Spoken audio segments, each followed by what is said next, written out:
ጤና ይስጥልን። ይህ ሞርስ ኮሚኒኬሽን ነው። የኢትዮጵያን ሉዓላዊ ግዛት እየጠበቀና እያስከበረ ዛሬ ላይ ያደረሰውን ትናንት ደሙን ያፈሰሰ አጥንቱን የከሰከሰውን እያመሰገንን ታሪኩን እየተረክን የፈጸመውን ጀብድ እየዘከርን ለዛሬው የጦር ኃይል ብርታት እንዲሆነው እያደረግን ለነገው ተተኪ ጀግንነትን እንዲወርስ ተግተን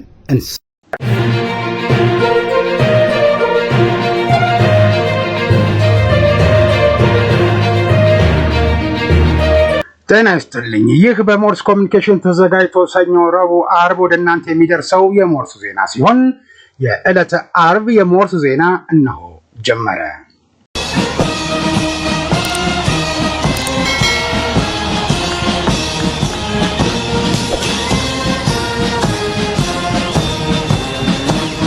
አርእስተ ዜና። ችግር ፈጣሪ ሽፍቶች ከሰዓት በኋላ አዲስ አበባ መጥተው ማህተም ቀምተናልና የመንግስትነት ዕውቅና ይሰጠን ቢሉ እንዳትገረሙ አሉ ጌታቸው ረዳ። የኤርትራ ጦር አዛዦችና የህወሓት ቡድን አመራሮች በሚስጥር ከተገናኙበት በራማ ከተማ ተኩስ ቀረሽ አተካሮ ገጠሙ። ኢትዮጵያና ሩዋንዳ በተለያዩ ወታደራዊ መስኮች ዙሪያ በትብብር ለመስራት ተፈራረሙ። ከህወሓት የውጭ ሽኩቻ ጋር ተያይዞ ስሟ የተነሳው ኤርትራ የፕሪቶሪያውን የሰላም ስምምነት የማፍረስ ፍላጎት የለኝም አለች። ከውጭ የታንዛኒያ መንግስት ከኢትዮጵያ ሊገዛ ያቀደው የኤሌክትሪክ ኃይልን በተመለከተ የኢነርጂ ተቆጣጣሪ ባለስልጣን አዋጭነቱን ተንትኖ አጠናቀቀ።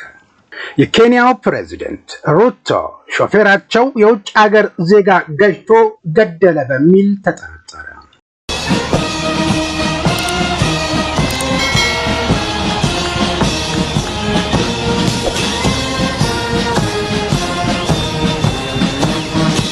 የተወደዳችሁ ቤተሰቦቻችን ኢዮብ ደመቀ እስከ ዜናው ፍጻሜ ድረስ አብሬያችሁ ቆያለሁ።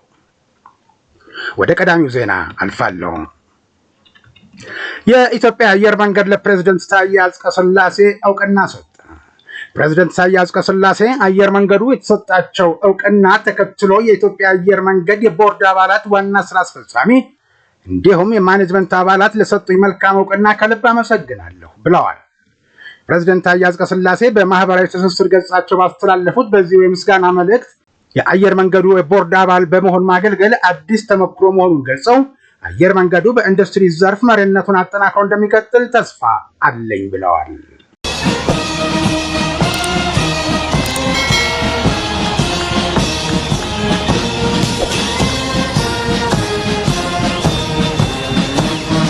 ለመቄዶንያ የአረጋውያንና የአእምሮ ህሙማን መርጃ ድርጅትን ለመደገፍና ለማጠናከር የካቲት 1 ቀን 2017 ዓ.ም የተጀመረው የገቢ ማሰባሰቢያ መርሃ ግብር በሰይፉ ኦን ኢቢኤስ ተጠናክሮ ቀጥሏል። ከየካቲት 1 ቀን እስከ የካቲት 30 ድረስ በነበሩት ቀናት የመቄዶንያ ገቢ አሰባሰብ 700 ሚሊዮን ብር በመሰብሰብ ወደ መጋቢት ወር ተሸጋግሯል። ገቢውን ላሰባሰባችሁና ለአረጋውያንና ለአእምሮ ታማሚዎች መርጃ የሚሆን ያላችሁን የለገሳችሁ አካላት ፈጣሪ አብዝቶ ይስጣችሁ፣ ፈጣሪ ለምትሰሩት ሁሉ ዋስ ጠበቃ ይሁናችሁ ሲል መስራቹ ቢኒያም በለጠ የምስጋና መልእክቱን እነሆኝ ብሏል።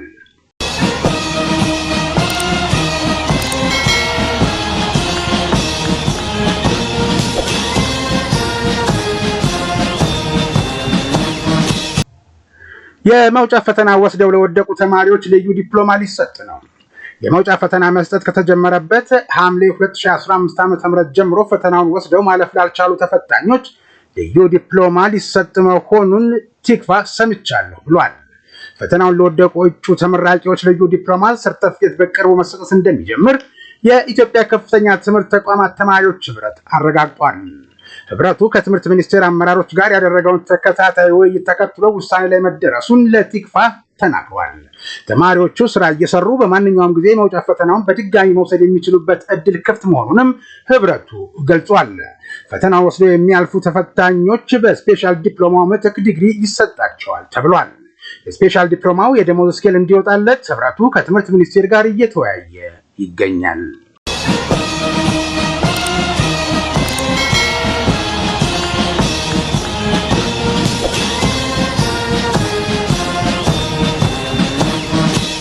የፌዴራል መንግስት የፕሪቶሪያውን የሰላም ስምምነት ሙሉ በሙሉ ለመተግበር በትኩረት እየሰራ መሆኑን የውጭ ጉዳይ ሚኒስትር ዶክተር ጌዲዮን ጢሞቴዎስ ተናገሩ። የትግራይ ክልልን ወቅታዊ ሁኔታ በተመለከተ ተቀማጭነታቸውን በአዲስ አበባ ላደረጉ የዲፕሎማቲክ ማህበረሰብ አባላት ማብራሪያ ሰጥተዋል። በመድረኩ ላይ የውጭ ጉዳይ ሚኒስትር ጌዲዮን ጢሞቴዎስ፣ የትግራይ ክልል ጊዜያዊ አስተዳደር ርዕሰ መስተዳድር ጌታቸው ረዳ እንዲሁም የተለያዩ ሀገራት ዲፕሎማቶች ተገኝተዋል። የውጭ ጉዳይ ሚኒስትሩ የፕሪቶሪያው ሰላም ስምምነት ትግበራው ውስንነቶች ቢኖሩበትም የፌዴራል መንግስት ሙሉ በሙሉ ለመተግበር በትኩረት እየሰራ መሆኑን ጠቅሰዋል። የፕሪቶሪያው የሰላም ስምምነት አንዱ ዓላማ ተኩስ ማቆም መሆኑን የገለጹት ሚኒስትሩ መንግስት በትግራይ ክልል የተከሰተውን ወቅታዊ ሁኔታ በትኩረት እየተከታተለ መሆኑን ተናግረዋል። በመሆኑም አሉ ሚኒስትሩም የፕሪቶሪያውን የሰላም ስምምነት ገቢራዊ ለማድረግ ከጊዜያዊ አስተዳደሩና ከዓለም አቀፉ ማህበረሰብ ጋር በትብብር እንሰራለን ብለዋል። በአፍሪካ ህብረት የፖለቲካ የሰላምና ደህንነት ኮሚሽነር አምባሳደር ባንኮሌ አዴዎዬ በበኩላቸው በትግራይ ክልል ያለው ሁኔታ በሰላማዊ መንገድ እንዲፈታ ሁሉም ጥረት ማድረግ አለበት ብለዋል።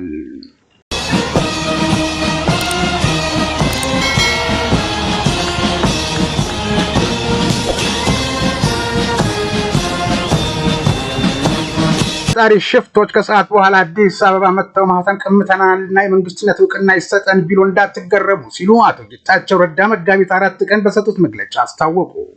የኤርትራ መንግስት ለትግራይ ትርምስ ከሚሰሩ አካላት ውስጥ ነው ሲሉም ተደምጠዋል። ለጋይ ጽንሽ በሰጡት መግለጫ የኤርትራ መንግስት ከፌዴራል መንግስት ጋር ከፕሪቶሪያ ስምምነት በኋላ ሰጣ ገባ ውስጥ ነው የገባው፣ ለትግራይ ምስቅልቅልም እጃቸው ካሉባቸው አካላት አንዱ ነው ብለዋል። አቶ ጌታቸው ትግራይ ውስጥ በሚፈጠረው ትርምስ እናተርፋለን በሚል የኤርትራ መንግስት እጁን አስገብተዋል ሲሉ ተናግረዋል። ፕሬዚደንቱ በመግለጫቸው የተለያዩ ጀነራሎች የፖለቲካ ጥቅም አገኛለሁ ብለው ከኤርትራ ጋር ንግግር የሚያደርጉ አሉ። የትግራይ ጊዜያዊ አስተዳደር ሲቋቋም በፕሪቶሪያው ስምምነት መሰረት በፌዴራል መንግስት እውቅና የተመሰረተ አስተዳደር ሆኖ ሳለ ይህን አልቀበልም ያሉ የህግ ተቀባይነት ባላገኙ አንጃዎች የወረዳና የከተማ ማህተቦችን ቀምተው አስተዳዳሪ ነን ሲሉ የፌዴራል መንግስት ዝም ይላል ብዬ አላስብም ሲሉ ተናግረዋል። ከ10 ሺህ በላይ ታጣቂ ወደ ሰላማዊ ኑሮ መመለስ ይፈልግ ነበር። በአንዳንድ ምክንያቶች ግን ትጥቅ ማስፈታቱ እንደቆመ፣ የፕሪቶሪያ ስምምነት በተሟላ መልኩ ከተፈጸመ ጊዜያዊ አስተዳደሩ አያስፈልግም፣ ምርጫ ማካሄድ ይቻላል። የተፈናቃዮች ጉዳይም በፌዴራል መንግስቱና በጊዜያዊ አስተዳደሩ በቂ ትኩረት አልተሰጠውም። ፖለቲካዊ ጨዋታው ለተፈናቃዮች አልሆነም ነበር። ይህም የችግሩ አካል ነው። ችግር ፈጣሪ ሽፍቶች ከሰዓት በኋላ አዲስ አበባ መጥተው ማህተም ቀምተናልና የመንግስትነት እውቅና ይሰጠን ቢሉ እንዳትገረሙ ሲሉ አነስተዋል። ጌታቸው ረዳ በአዲስ አበባ የሰጡትን ጋዜጣዊ መግለጫ የድምፂ ወያኔና ትግራይ ቴሌቪዥን ሚዲያዎች ሳያስተላልፉት ቀርተዋል። ይህ በእንዲህ እንዳለ የትግራይ ክልል ጊዜያዊ አስተዳደር ፕሬዝዳንት ጌታቸው ረዳ የትግራይ ክልልን ወቅታዊ ሁኔታ በተመለከተ ተቀማጭነታቸውን አዲስ አበባ ላደረጉ የዲፕሎማቲክ ማህበረሰብ አባላት መጋቢት 5 ቀን 2017 ዓ.ም ማብራሪያ ሰጥተዋል። ህጋዊ ተቀባይነት ያጣ አንድ የህወሓት ቡድን ከተወሰኑ ታጣቂ መሪዎች ጋር በመተባበር በተለያዩ የክልሉ አካባቢዎች ስልጣን በኃይል ለመንጠቅ እየተንቀሳቀሰ መሆኑንም ተናግረዋል። የትግራይ ህዝብና ጊዜያዊ አስተዳደሩ የፕሪቶሪያው የሰላም ስምምነት በትክክል እንዲተገበር እንደሚፈልጉ ገልጸው ህገወጥ ቡድኑ ግን ጊዜያዊ አስተዳደሩን በኃይል ለማፍረስ በፈጠረው ችግር የፕሪቶሪያውን ስምምነት በግልጽ ንዶታል ብለዋል። በፕሪቶሪያው የሰላም ስምምነት መሰረት ተፈናቃዮችን ወደ ቀያቸው ለመመለስ እና ታጣቂዎችን መልሶ ለማቋቋም የተጀመረው ጥረት በዚሁ ቡድን መስተጓጎሉን አንስተዋል። በመሆኑም ጊዜያዊ አስተዳደሩን በኃይል በማፍረስ የፕሪቶሪያው የሰላም ስምምነት ገቢራዊ እንዳይሆን እያደረጉ ያሉት ጥቂት የህወሓትና የታጣቂ አመራሮች መሆናቸውን ዓለም አቀፉ ማህበረሰብ በግልጽ ሊያውቅ ይገባል ብለዋል። የኢትዮጵያ ብሔራዊ ተሃድሶ ኮሚሽን በፌዴራል መንግስትና ዓለም አቀፉ ማህበረሰብ ድጋፍ በ10 ሺህ የሚቆጠሩ የቀድሞ ታጣቂዎችን መልሶ ለማቋቋም የጀመረው እንቅስቃሴ በዚህ ቡድን መቋረጡን አብራርተዋል። በመሆኑም ዓለም አቀፉ ማህበረሰብ የትግራይ ክልልን ወደ ብጥብጥና ትርምስ ያስገባውን ኃይል ለማስቆም አስፈላጊውን ጫና እንዲያደርግ ጥሪ አቅርበዋል።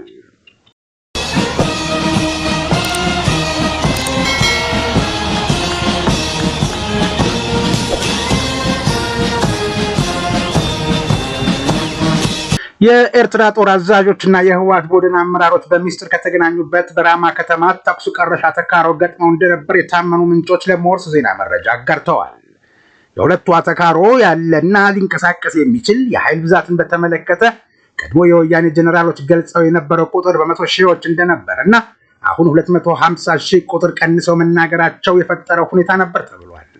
አሁን ለትግራይ ጊዜያዊ አስተዳደር መዋቅራዊ ትዕዛዝ አልተባበርም ያለውና በየቢሮው እየገባ ማህተም በመውሰድ ራዲዮ ጣቢያን በመያዝ ላይ የሚገኘው በዶክተር ደብረጽዮን የሚመራው የህወሓት ቡድን ለስልጣኑ መቀጠል ሲል ከሻዕቢያ ጋር መተባበርን መርጧል።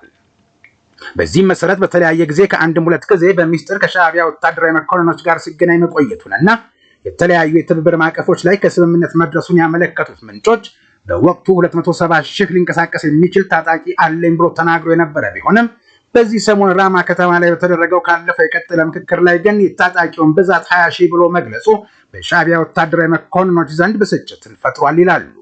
ወታደራዊ አዛዦች ራማ አካባቢ በነበራቸው ስብሰባ ከፍተኛ ጭቅጭቅ መነሳቱን የሚያስረዱት እነዚሁ ታማኝ ምንጮች የኤርትራ ጦር አዛዦች በራማ ለተገኙት የህወሓት ጀነራሎች 270 ሺህ የሰለጠነ ወታደር አለን ብላችሁን ነበር፣ ዛሬ ደግሞ ያለን ወታደር 20 ሺህ ገደማ የሚጠጋ ነው እያላችሁ ነው፣ በዚህ ውሸታችሁ አብረን ለመስራት እንቸገራለን ብለው በቁጣ የስድብ ናዳ አወርደውባቸዋል። ይህ የኤርትራ ጦር አዛዦች አባባል ያስደነገጣቸው የህወሓት ጀነራሎች ሰራዊታችን ወደ የቤቱ ተበታትኖ ስለሆነ ነው፣ አሁን ለተበታተነው ሰራዊት ጥሪ እናደርጋለን፣ ከዚህ ባለፈ ከፍተኛ ቁጥር ያለው ወጣት ስላለን እድሜው ከ15 ዓመት በላይ የሆነን ወጣት ፈጣን የሆነ ስልጠና ትግራይ ውስጥ ባሉ የተለያዩ የማሰልጠኛ ስፍራዎች እንዲያገኝ ማድረጉን ስራ እየሰራን ቢሆንም በቂ ባለመሆኑ ሌሎች ወጣቶችን በሳዋ ውስጥ በአጭር ጊዜ ሰልጥነው እንዲወጡ እናደርጋለን በሚል ቃል ገብተው ወደ መቀለ ከተማ ተመልሰዋል በማለት የሞርስ ዜና ምንጮች አስረድተዋል።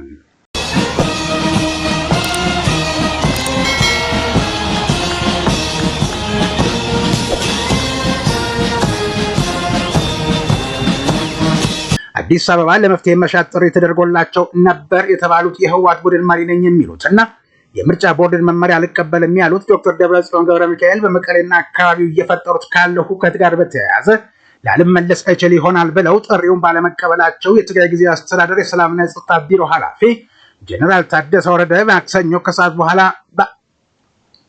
ወደ አዲስ አበባ እንዲሄዱ አድርገዋል። ይህ ዘገባ እስከተጠናቀረበት ጊዜ ድረስ ደብረጽዮን ፈርተው ቀሩ የተባለውንና በምትካቸው ጀነራሉን ላኳቸው ስለተባለው መረጃ ከታመነ ምንጭ ለማረጋገጥ አልተቻለም። ይሁን እንጂ ጀነራል ታደሰ ወረደ ቀድሞዋቸው የመጡት የክልል ጊዜያዊ አስተዳደር ፕሬዝዳንት ጌታቸው ረዳ ማክሰኞ ስለ ክልል ወቅታዊ ሁኔታና የግል ጥቅም አሳዳጅ በሚል ስለተጠራው የህወሓት ቡድን እንቅስቃሴ ሸራተን ሆቴል በአማርኛ ቋንቋ ሁሉም እንዲሰማ መግለጫ ሲሰጡ ጀነራሉ መንገድ ላይ ነበሩ። አሁን ጀነራሉ የትግራይ ጊዜያዊ አስተዳደር ፕሬዝዳንት ሆነው ተሾሙ የሚል በማግስቱ በስፋት በማህበራዊ ሚዲያ እየተሰራጨ ይገኛል። ይህ የሹመት ጉዳይ በስፋት ሲነገር ጌታቸው ረዳ የውጭ ጉዳይ ሚኒስትር ዶክተር ጌዲዮን ጢሞቴዎስ እና መቀመጫቸውን አዲስ አበባ ላደረጉ ለዓለም አቀፍ ዲፕሎማቶች ማብራሪያ እየሰጡ ነበር።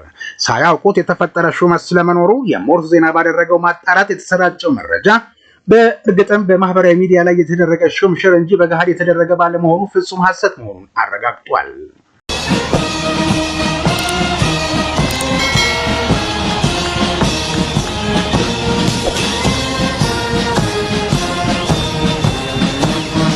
የትግራይ ክልል ጊዜያዊ አስተዳደር ፕሬዝዳንት ጌታቸው ረዳ መግለጫ ከትግራይ ክልል ትርምስ እናተርፋለን የሚሉ አካላት ውስጥ የኤርትራ መንግስት አንዱ ነው ማለታቸው ይታወሳል። ይህንን ተከትሎም የኤርትራ የማስታወቂያ ሚኒስትር የማነ ገብረ መስቀል በኤክስ ገጻቸው ባሰፈሩት ጽሑፍ ኤርትራ በህወሓት የፖለቲካ ቡድኖች ውስጥ ያለውን የውስጥ ሽኩቻ የማባባስ ፍላጎት የላትም ብለዋል።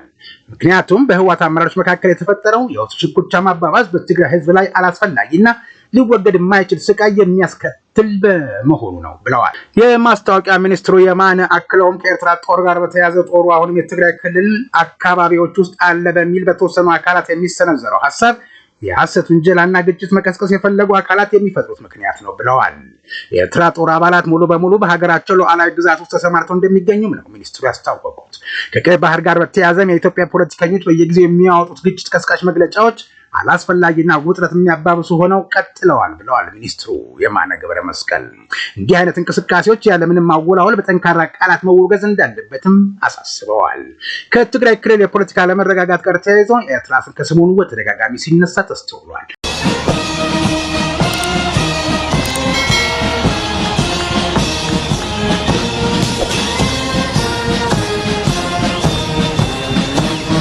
የኢትዮጵያና የሩዋንዳ ጠቅላይ ኤታማዦር ሹሞች በተለያዩ ወታደራዊ መስኮች በጋራ መስራት በሚችሉባቸው ጉዳዮች ዙሪያ ከተወያዩ በኋላ የስምምነት ፊርማ ተፈራረሙ።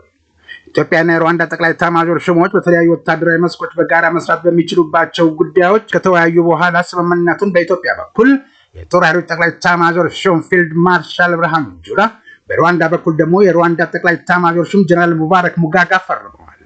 የሁለቱ ሀገራት መከላከያ ተቋማት የደረሱበትን የፊርማ ስምምነት ተከትሎ ጋዜጣዊ መግለጫ ተሰጥቷል።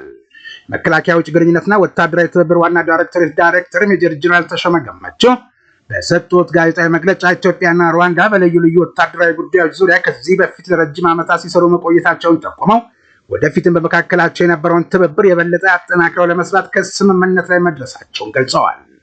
በወታደራዊ አቅም ግንባታ፣ ስልጠና፣ በተሞክሮ ልውውጥ፣ ሽብርተኝነትን ለመከላከልና በሌሎችም ተያያዥነት ባላቸው ወታደራዊ ጉዳዮች ዙሪያ በጋራ ለመስራት ከስምምነት ላይ መድረሳቸውን ተናግረዋል። በሩዋንዳ መከላከያ የዓለም አቀፍ ግንኙነት ዳይሬክተር ጀነራል ብርጋዴር ጀነራል ፓትሪክ ካርቲታዋ በበኩላቸው ኢትዮጵያና ሩዋንዳ ረጅም ጊዜያትን ያስቆጠረ ጠንካራ ግንኙነት እንዳላቸው ገልጸዋል። ኢትዮጵያ በችግራችን ጊዜ ፈጥና የደረሰችልን ሀገር ነች ያሉት ብርጋዴር ጀነራል ፓትሪክ ከኢትዮጵያ ጋር በልዩ ልዩ ወታደራዊ ጉዳይ ዙሪያ ያለንን ግንኙነት አጠናክረን እንቀጥላለን ብለዋል። ዘገባው የበላቸው ክንዴ ነው። የተወደዳችሁ ቤተሰቦቻችን በሞርስ ኮሚኒኬሽን ተዘጋጅቶ ሰኞ፣ ረቡዕ፣ ዓርብ ወደ እናንተ የሚደርሰው የሞርስ ዜና እንደቀጠለ ነው። እናንተ ላይክ፣ ሰብስክራይብ፣ ሼር በማድረግ ስራዎቻችን ብዙዎች ዘንድ ሊደርስ የበኩላችሁን አስተዋጽኦ አድርጉ። ወደ ውጭ ዜና አልፋለሁ። ታንዛኒያ የታንዛኒያ መንግስት ከኢትዮጵያ ሊገዛ ያቀደው ኤሌክትሪክ ኃይልን በተመለከተ የኤነርጂ ተቆጣጣሪ ባለስልጣን አዋጭነቱን ተንትኖ ማጠናቀቁ ተገለጸ። በኬንያ በኩል ኤሌክትሪክ ኃይል ከኢትዮጵያ ለመግዛት ያቀረበውን የሶስትዮሽ ስምምነት አዋጭነት ትንተና ማጠናቀቁን መግለጡን ዘኢስት አፍሪካን ጋዜጣ ዘግቧል።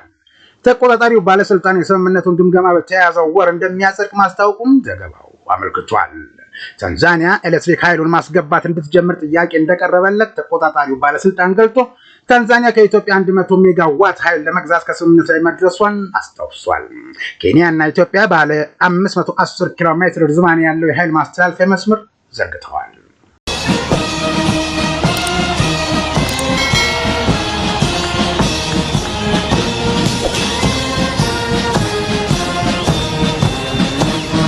ኬንያው ፕሬዝዳንት ሩቶ ሾፌራቸው የውጭ ሀገር ዜጋ ገጭቶ በመግደል ተጠረጠረ። በናይሮቢ መንገድ ላይ እየተጓዘ የነበረ የዩናይትድ ኪንግደም ዜጋ በኬንያው ፕሬዝዳንት ዊሊያም ሩቶ አጃቢው ተገኝቶ መገደሉ ነው የተገለጸው። ኤድጋር ቻርልስ ፍሬድሪክ የተባለው የ79 ዓመት ግለሰብ ሐሙስ ዕለት ኒጎንጌ ሮድ የተባለ አካባቢ ተገኝቶ ነው ህይወቱ ያለፈው። አንድ አሽከርካሪ በፖሊስ ተይዞ የነበረ ቢሆንም በዋስ ተለቋል። የፕሬዝዳንት ሩቶን መኪና አጅበው ሲጓዙ ከነበሩ ተሽከርካሪዎች አንዱን እየነዳ እንደነበርም ተገልጿል። የፖሊስ ቃል አቀባይ ማይክል ሙቺሪ እንዳሉት የሞተው ግለሰብ ኬንያ የምትኖር እህቱንና የእህቱን ልጅ ሊጠይቅ ነበር ወደ ናይሮቢ የተጓዘው። ህልፈቱ ለቤተሰቦቹ የተገለጸ ሲሆን የአስከሬን ምርመራ ይደረጋል። ሰውየው ከተገጨ በኋላ ተሽከርካሪውን ያላቆመው ሾፌር ከምርመራ በኋላ ፍርድ ቤት ይቀርባል ተብሏል። በኬንያ የዩኬ ከፍተኛ ኮሚሽን ባለስልጣን ስለ ጉዳዩ እንደሚያውቁ ተናግረዋል።